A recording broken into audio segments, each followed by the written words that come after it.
Hello friends, welcome to smart study channel. हमने previous lecture में पढ़ा था chemical reaction and their characteristics, chemical equation and balancing of chemical equation. Balance कैसे करेंगे equations को, और जो इक्वेशन वैलेंस नहीं होती उनको क्या बोलते हैं, स्केलेटन इक्वेशन। हमने ये सब कुछ उसमें पढ़ चुके हैं। अब हम पढ़ेंगे types of chemical reaction, chemical reactions के टाइप।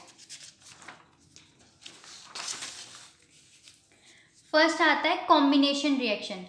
उससे पहले मैं आपको एक डेफिनेशन रिवाइंड करा दूं कि व्हाट इज केमिकल रिएक्शन। हमने क्या पढ़ा था, केमिकल रिएक्शन क्या होता है। केमिकल रिएक्शन ये होता है जब दो या दो से अधिक सब्सटेंस आपस में मिले और एक न्यूली सब्सटेंस फॉर्म हो जिसकी प्रॉपर्टी और जिसका कंपोजिशन जो हो डिफरेंट हो, उसी को क्या कहते हैं, हम केमिकल रिएक्शन कहते हैं। ठीक है, अब हमको पढ़ना है types of chemical reaction. Chemical reaction के टाइप्स। कॉम्बिनेशन रिएक्शन, फर्स्ट है combination reaction, a reaction in which two or more substance combine together to form a new substance, जैसे A + B to form AB।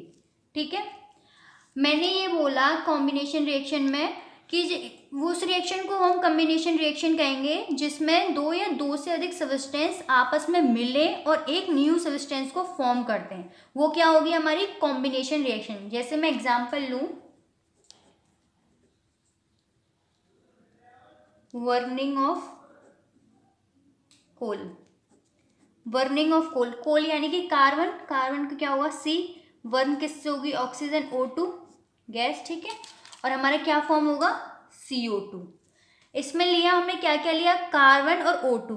Carbon और O2 के reaction करने से क्या मिला हमें, CO2। ठीक है, तो हमें एक सब्सटेंस जो मिला, एक न्यू सब्सटेंस, ये क्या है हमारा प्रोडक्ट और ये क्या है हमारा रिएक्टेंट। मैंने कल आपको पढ़ाया था रिएक्टेंट और प्रोडक्ट क्या होते हैं।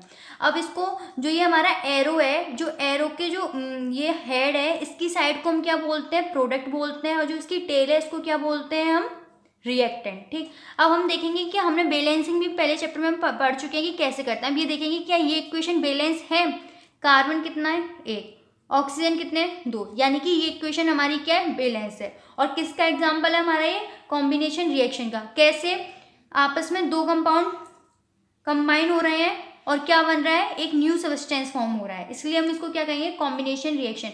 एक और बताती हूँ, formation of water. Hydrogen gas ली plus oxygen gas to form H2O। यहाँ पर भी क्या हो रहा है, कॉम्बिनेशन रिएक्शन शो हो रहा है, H2 + O2 गिव्स वाटर। अब ये H2 है, हाइड्रोजन के 2 एटम्स है, यहाँ पर भी हाइड्रोजन के 2 एटम्स है, ऑक्सीजन के यहाँ पर कितने 2 एटम्स है, और यहाँ कितना है ऑक्सीजन का 1 है।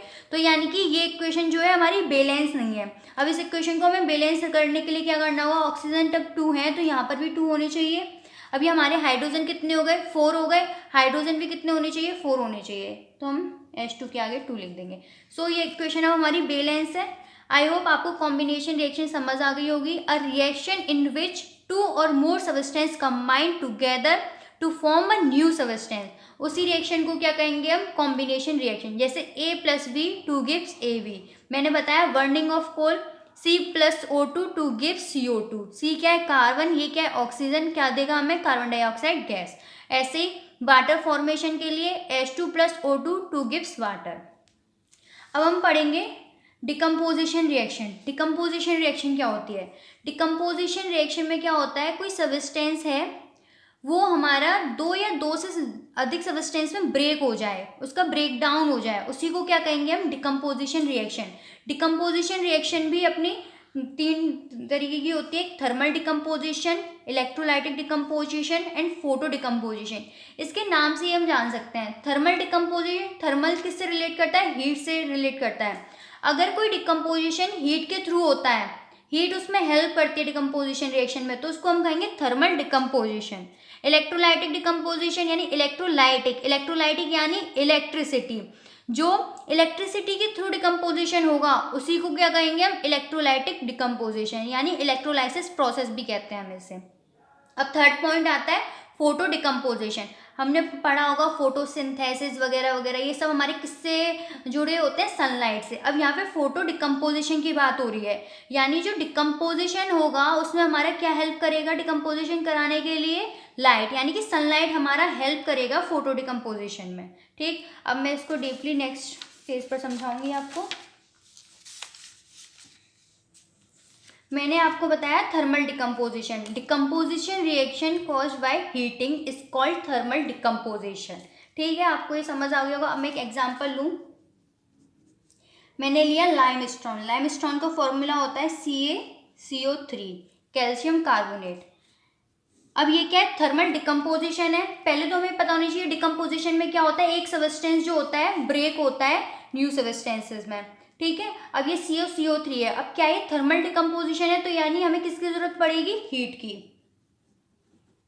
हीट ली हमने। अब जब हमने इसमें हीट पास कराई तो ये किसमें ब्रेक होगा हमारा, CaO यानी quicklime plus CO2 carbon dioxide gas. ठीक है, ये क्या है हमारा लाइमस्टोन है, ये क्या है क्विकलाइन। ये जो नेम है अगर आप यही याद कर लोगे तो ये आपको आगे के लिए हेल्पफुल रहेंगे। ये क्या है हमारी कार्बन डाइऑक्साइड गैस। अब जब हमने इसको हीट पास की तो ये किसमें ब्रेक हो गया, CaCO3 क्विकलाइन plus CO2 carbon dioxide. अब हम पढ़ेंगे इलेक्ट्रोलाइटिक डिकम्पोजिशन। इलेक्ट्रोलाइटिक डिकम्पोजिशन क्या, decomposition reaction caused by electricity is called electrolytic decomposition. इसको हम क्या कहते हैं, इलेक्ट्रोलाइसिस भी कहते हैं। ठीक है, अब जैसे मैंने लिया वाटर लिया, ठीक। अब यहां मैंने वाटर लिया है। अब इस वाटर को क्या है, अब हम क्या लेंगे, वाटर H2O लिया हमने। अगर हम इलेक्ट्रिसिटी पास कराते हैं इस वाटर में तो ये हमारा किस में ब्रेक हो जाएगा, H2 प्लस। अब हमने क्या लिया, वाटर H2O को अगर हमें इलेक्ट्रिसिटी पास कराएंगे तो ये किस में ब्रेक हो जाएगा, H2 प्लस O2। ठीक है, H2 हमारा जो वाटर था इलेक्ट्रिसिटी पास कराने पर किस में ब्रेक हो गया, H2 प्लस O2। ठीक, अब हमने जब ये क्या है, ये डिकम्पोजिशन तो है, एक सब्सटेंस लिया और ये दो सब्सटेंस में न्यूली सब्सटेंस में ब्रेक हो गया, यानी कि ये डिकम्पोजिशन है। पर डिकम्पोजिशन किससे हुआ, इलेक्ट्रिसिटी की हेल्प से हुआ, इसीलिए इसको हमने क्या कहा है, इलेक्ट्रोलाइटिक डिकम्पोजिशन। मैं एक और एग्जांपल लेती हूँ। जैसे मैंने लिया NaCl हमारा क्या होता है, सॉल्ट स्टेट में होता है, सॉलिड स्टेट में होता है। सॉल्ट जो होता है हमारा NaCl, अगर मैं NaCl को मोल्टन कर लूँ, हीट के थ्रू इसको मोल्टन स्टेट में ले आऊँ, फिर इसका मैं इलेक्ट्रिसिटी पास कराती हूँ, यानी कि NaCl किस स्टेट में है, मोल्टन। अगर मैं इसमें इलेक्ट्रिसिटी पास कराती हूँ तो ये किस में फॉर्म हो जाएगा, Na plus Cl2 sodium plus chlorine. ठीक है, क्लोरीन गैस बन गई हमारी। जो ये हमारा सॉल्ट था NaCl, सोडियम क्लोराइड किस में कन्वर्ट हो गया, Na प्लस Cl2। डिकम्पोजिशन जो इसमें शो हो रहा है किसकी हेल्प से हुआ, ये इलेक्ट्रिसिटी की हेल्प से। ठीक है, तो इसलिए इसको भी क्या कहेंगे हम, इलेक्ट्रोलाइटिक डिकम्पोजिशन। ठीक, अब हम इन दोनों इक्वेशंस को देखेंगे। जैसे मैंने थर्मल डिकम्पोजिशन किया और इलेक्ट्रोलाइटिक डिकम्पोजिशन, क्या ये इक्वेशन बैलेंस है। अब इस इक्वेशन को देखना है, जो ये कैल्शियम है Ca, इसमें कितना है, एक है रिएक्टेंट साइड और यहाँ पर भी क्या है, एक है। ऑक्सीजन कितने, 3 है। यहाँ पर प्रोडक्ट साइड ऑक्सीजन कितने हैं, 1 और 2 3 है। कार्बन कितना है, 1 है। कार्बन कितना है, 1 है। ठीक, यानी ये वाली इक्वेशन तो क्या थी, हमारी बैलेंस थी। अब हम देखते हैं H2O का इलेक्ट्रोलाइटिक डिकम्पोजिशन, क्या ये बैलेंस है, क्या ये बैलेंस इक्वेशन है। अब ये H2O है हमारा, H2 कितने हैं, 2 है। रिएक्टेंट साइड प्रोडक्ट साइड भी कितने हैं, 2। ऑक्सीजन यहाँ कितना है, 1 है और यहाँ कितने 2, तो यहाँ क्या करना पड़ेगा, 2 लिखना पड़ेगा। अब हमारे हाइड्रोजन कितने हो गए, 4 हो गए, 2 इंटू 2 4 हाइड्रोजन हो गए और ऑक्सीजन कितने हो गए, 2। अब इधर देखो जो हाइड्रोजन है हमारे 2 है, अब इनको भी 4 करना पड़ेगा, यानी 2 का मल्टीप्लाई करना पड़ेगा। अब ये इक्वेशन हमारी बैलेंस है। अब ऐसे ही हम देखेंगे NaCl, Na यहाँ रिएक्टेंट साइड 1 है, प्रोडक्ट साइड हमारा 1 है। Cl रिएक्टेंट साइड 1 है पर प्रोडक्ट साइड हमारे 2 हैं, तो यानी कि हमें 2 से मल्टीप्लाई करना पड़ेगा।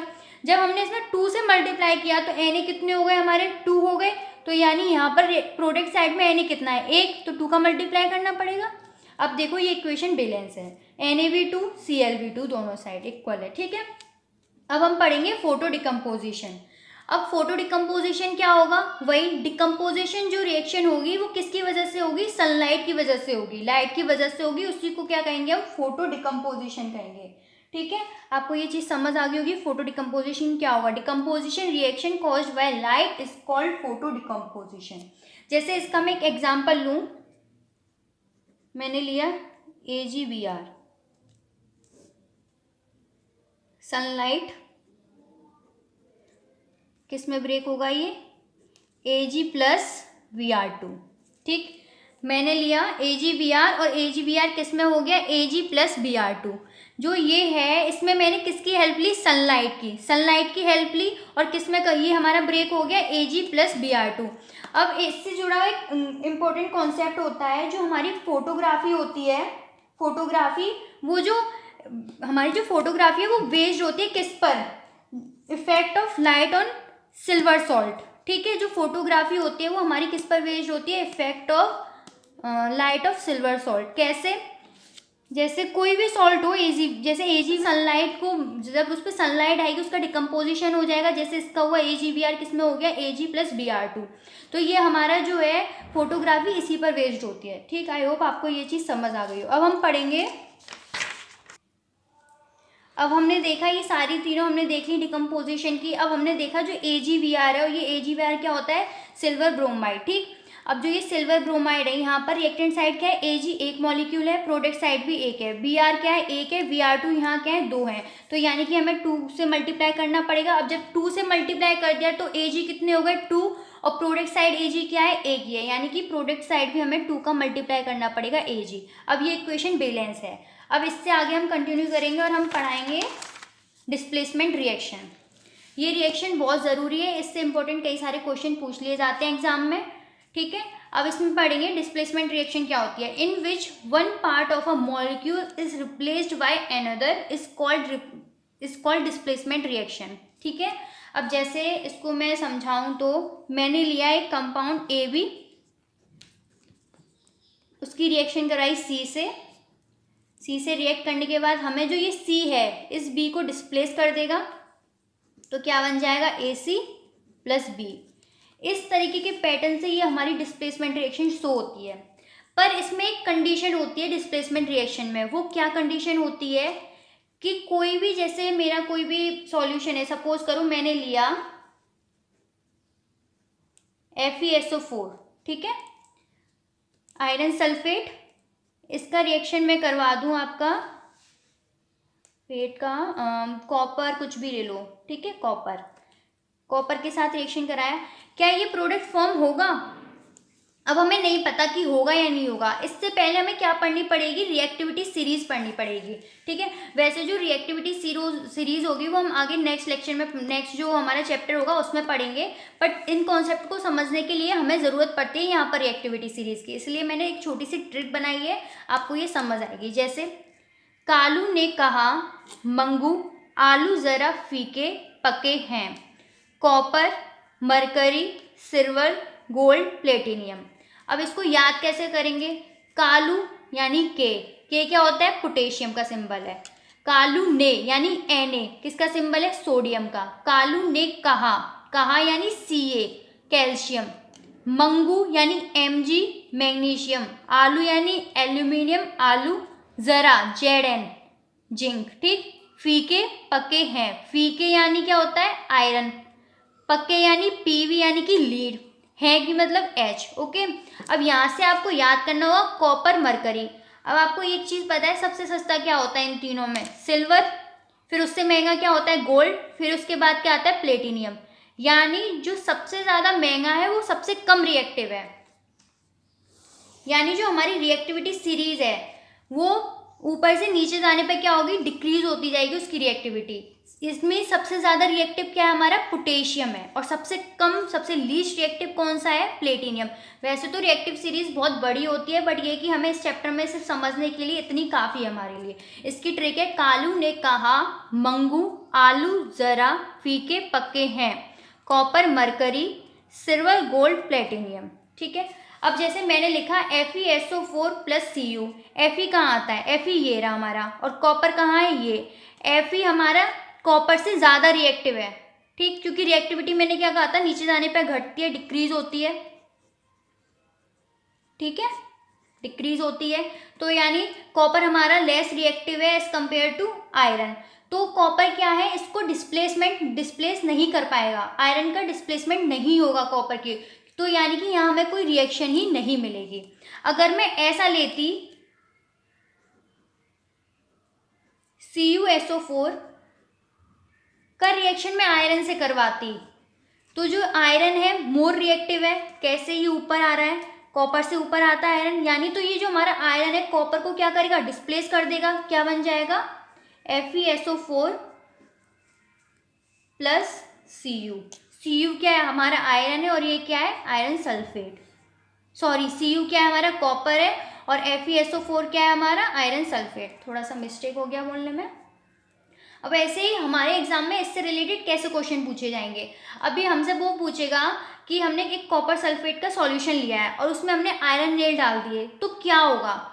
अगर आयरन नेल को हमने जब उसमें डाला, अब हमें पता है आयरन नेल जो होंगे यानी Fe जो होगा कॉपर को डिस्प्लेस कर देगा, कॉपर को डिस्प्लेस कर देगा यानी कि रिएक्शन होगी। ठीक है, अब क्या होता है, जो आयरन है, जब आयरन ने इसको डिस्प्लेस किया तो एक कलर चेंज होगा, यानी कि हमें जो केमिकल रिएक्शन की प्रॉपर्टीज हमने पढ़ी थी ना, कैरेक्टरिस्टिक्स, कलर चेंज हो जाता है और ये सब कुछ, तो हमें उसका कलर चेंज मिलेगा।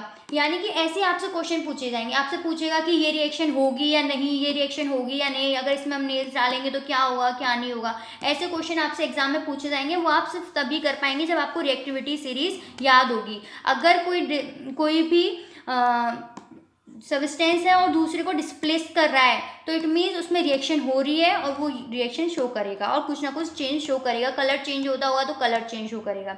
आई होप आपको डिस्प्लेसमेंट रिएक्शन अच्छे से समझ आया हो। एक बार हम चेक कर लेते हैं कि ये इक्वेशन वैलेंस है। Cu हमारा एक ही है, कॉपर, हाँ, प्रोडक्ट साइड में भी SO4 एक ही है, SO4 यानी कि सल्फेट, आयरन भी आयरन, यानी कि ये इक्वेशन हमारी क्या है, वैलेंस है। आई होप आपको ये चीज़ अच्छे से समझ आई हो। कल के लेक्चर में मैंने आपको बताया था इक्वेशन को बैलेंस कैसे किया जाता है। तो आज हम पढ़ेंगे मैं आपको कुछ क्वेश्चंस दूंगी उससे रिलेटेड, आपको वो करने हैं। अगर आपको इनका जो सॉल्यूशन है, आपको नेक्स्ट जो मेरे लेक्चर आएगा उसमें आपको इनका सॉल्यूशन मिल जाएगा। वो 3 क्वेश्चन ये हैं, आप नोट करना चाहें तो नोट कर लें। HNO3 प्लस CaOH का whole twice to give CaNO3 का whole twice plus water. Second है NaOH plus H2SO4 to gives Na2SO4 plus H2O। Third है VaCl2 plus H2SO4 to gives VaSO4 plus HCl। इन तीनों को आपको चेक करना है कि ये इक्वेशन बैलेंस है या नहीं। कमेंट बॉक्स में लिखकर बताएं कि बैलेंस है या नहीं, और इनका जो सॉल्यूशन है आपको नेक्स्ट लेक्चर में मिल जाएगा। आई होप आपको आज का मेरा लेक्चर समझ आया हो। So please subscribe, like and share. आपकी सपोर्ट की मुझे बहुत ज़रूरत है, सो प्लीज़ वीडियोज़ को शेयर भी किया करें। Thank you. Bye.